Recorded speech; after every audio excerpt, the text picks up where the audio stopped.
Assalamualaikum warahmatullahi wabarakatuh. Saya Azhar Salsabila dengan NIM 240101010193 dari jurusan Pendidikan Agama Islam Lokal 24C. Untuk ini adalah tugas untuk mata kuliah Sejarah Pendidikan Islam yang diampu oleh dosen Ibu Eis Madihatul. Yang mana saya akan menyampaikan peran Rasulullah SAW dalam membentuk tatanan sosial, pendidikan, dan keagamaan masyarakat Islam pada masa awal.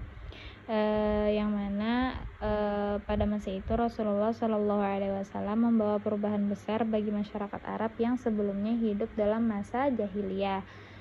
Melalui ajaran Islam, beliau membangun masyarakat yang berlandaskan persaudaraan, keadilan, dan akhlak mulia sehingga lahir peradaban Islam yang lebih maju dan beradab. Kondisi masyarakat Arab sebelum Islam. Yang pertama ada beberapa karakteristik masyarakat jahiliyah, yaitu konflik antar suku yang berkepanjangan, kesenjangan sosial yang tinggi, perempuan tidak mendapat hak yang layak, dan yang terakhir penyembahan berhala dan praktek kemusyrikan, yang mana dampaknya itu dapat menjadikan kehidupan tidak stabil dan banyak ketidakadilan dalam masyarakat. Ada juga transformasi sosial di Madinah, yaitu dari kebijakan Rasulullah SAW terus berlanjut ke persaudaraan Muhajirin dan Ansor, dan terciptanya piagam Madinah, dan yang terakhir masyarakat yang adil, damai, dan toleran. Lalu Rasulullah sebagai pendidik. Apa sih peran Rasulullah? Yaitu Rasulullah SAW merupakan pendidik utama dalam Islam yang membimbing umat melalui ilmu dan keteladanan, yang mana fokus pendidikannya pada pembelajaran akidah, Al-Quran, akhlak, dan ibadah. Lalu peran Rasulullah SAW dalam pendidikan. Pada periode Mekah, Rasulullah memfokuskan pendidikan pada penguatan akidah atau keimanan.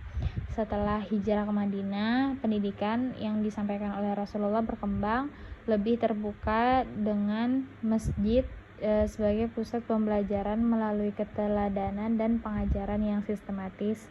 Lahirlah generasi sahabat yang berilmu dan berakhlak mulia.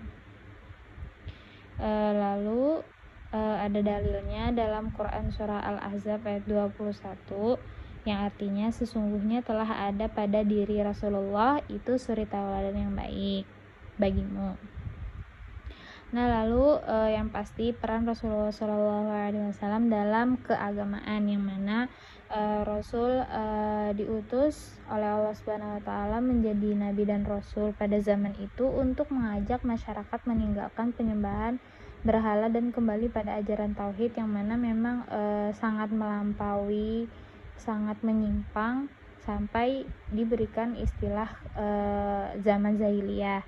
Nah, beliau Rasulullah menanamkan keimanan kepada Allah Subhanahu Wa Taala serta kesadaran akan tanggung jawab moral dan kehidupan akhirat. Rasulullah juga mengajarkan bahwa agama merupakan pedoman hidup yang mengatur hubungan manusia dengan Allah dan sesama manusia. Beliau juga mencontohkan sikap toleransi, keadilan, dan kedamaian dalam kehidupan bermasyarakat, yaitu sebagaimana dalil yang telah disebutkan tadi, Al-Ahzab ayat 21. Lalu ada juga dalilnya yang kedua, Quran surah Al-Anbiya ayat 107 yang berbunyi, dan tidaklah kami mengutus engkau Muhammad melainkan untuk menjadi rahmat bagi seluruh alam. Jadi kesimpulannya bahwa Rasulullah SAW berhasil membangun masyarakat Islam awal melalui pembaruan dalam bidang sosial, pendidikan, dan keagamaan, yang mana nilai persaudaraan juga, ilmu pengetahuan, dan tauhid menjadi dasar terbentuknya masyarakat yang beradab dan harmonis, yang mana sebelumnya menyimpang dengan menyembah berhala. Sekian dari saya, salah hilaf mohon maaf. Wassalamualaikum warahmatullahi wabarakatuh.